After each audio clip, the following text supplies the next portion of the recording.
Dinilai lambat, pengungsi negeri Kariu minta Kapolda pecat AKP Supan.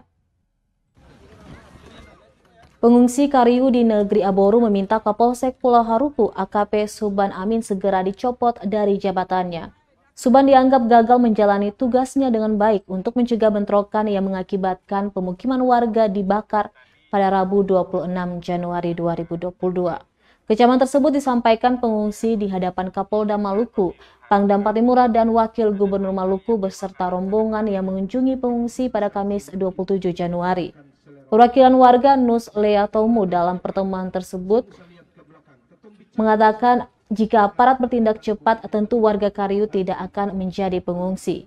Kapolsek pun disebut lambat karena laporan awal telah disampaikan sejak pukul 8 malam pada Selasa 25 Januari. Namun aparat baru tiba di lokasi kejadian pada Rabu 26 Januari pagi. Alhasil bentrokan tidak terhindarkan dan berakhir dengan pengungsian di negeri Aboru. Dia menyesalkan ketidakhadiran negara sebagai pelindung masyarakat.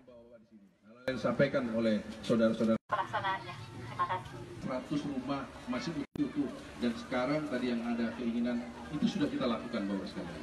Kita RI ini utuh, masih utuh.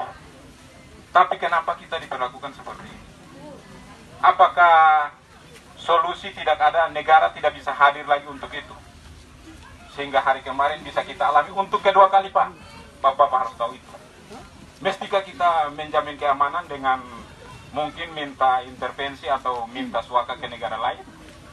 Karena negara tidak mampu menjamin itu bagi kami. Jujur, kalau kemarin respon dari bapak-bapak hal ini tidak terjadi. Dari jam 8 saya ini sudah berkomunikasi.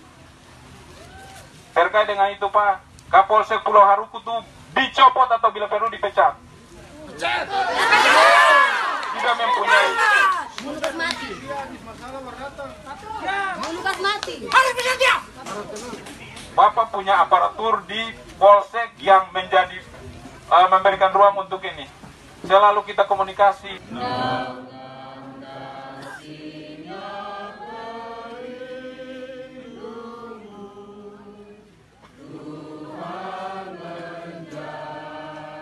Terima kasih sudah nonton. Jangan lupa like, subscribe, dan share ya.